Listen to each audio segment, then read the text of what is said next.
Assalamu alaikum wa rahmatullahi wa barakatuh.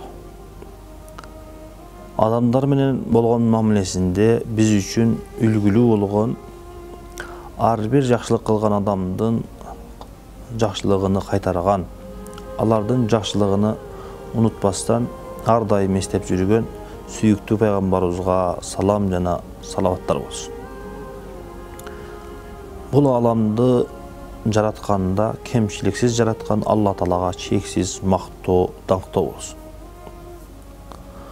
Улуу жаратуучубуз Алла Таалам Кур'ан-ы Керимде "Ва тансаул фадла байнакум" бири-бириңер менен болгон мамилеңерде бири-бириңерге кылган жакшылыгыңарды унутпагыла.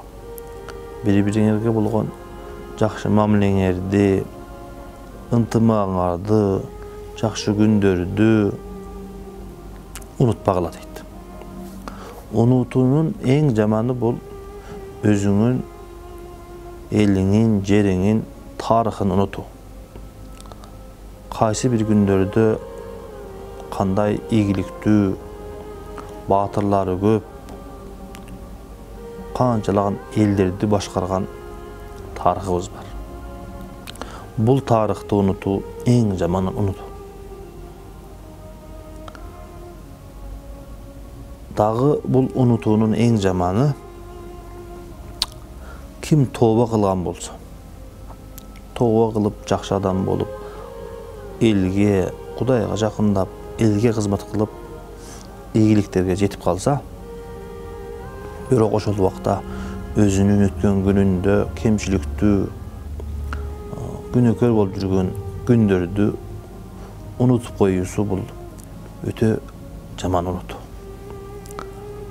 Жана алым адам, билимдүү адам кайсы бир күндөрдө илимсиз эле, кайсы бир күндөрдө ошол маалыматтар, билген нерсеси жок эле. Ошол күндөрдү унутуп коюу дагы бул өтө жаман унутуу.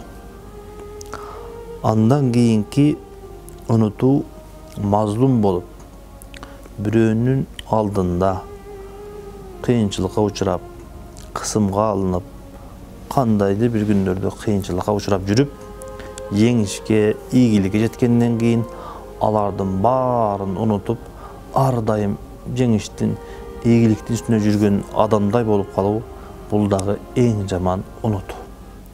Эгерде эки достун арасында канча жыл жакшы мамиледен кийин, ынтымактан кийин, достошуп жүргөндөн кийин, жакшы бактылуу күндөрдөн кийин ошол күндөрдү унутуп, анын баарын артта таштап коюу дагы бул эң жаман унутуу. Андан да өткөн жаман унутуу бул бир үй бүлө куруп, аял эркек болуп жашаган үй бүлө эгерде Алла Таала тагдырларына жазып ошол үй бүлөдө экиге бөлүнүү болгон болсо, ошол үй бүлөдөгү ынтымакты, ийгиликти, бакытты, жыргалчылыкты ошонун баарын артка таштап, алардын баарын унутуп коюу бул эң жаман унутуу. Андан кийинки бул унутуунун дагы бир жаманы, кайсы бир окуучу күндөрдүн бир күнүндө ийгиликке жетиш үчүн канчалык кыйналып, кыйынчылыктарды басып, ага канчалаган адамдардын жардамы, сөздөрү тийген эле. Ийгиликке жетип, эң алдыңкы окуучулардан болгондон кийин аны окуткан мугалимин, ага жардам берген ата-энеси, ага жардам берген достору, булардын баардыгын унутуу бул дагы эң жаман унутуу. Алла Таалам ошон үчүн "Ва тансаул фадла байнакум" бири-бириңерге болгон жакшылыктарды, ийгиликтерди, бактылуу күндөрдү унутпагыла дейт. Жана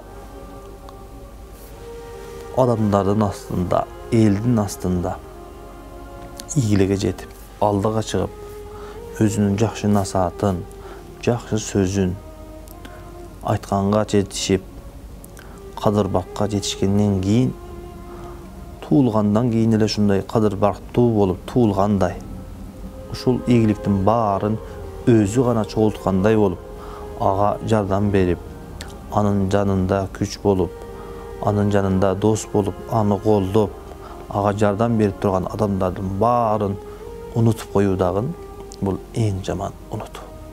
Ошон үчүн хадисте айткандай, кимде ким адамдарга ыраазычылыгын, рахматын билдире албаса, ал адам Аллах Таалага дагы ыраазычылыгын, шүгүрчүлүгүнү айта албайт дейт. Бул жерде Алла Таалам «Вала тансаул фадла бейнакум» бири-бириңерге болгон жакшылыгыңарды, ийгилигиңерди, бактыңарды, жакшы күндөрдү унутпагыла дейт.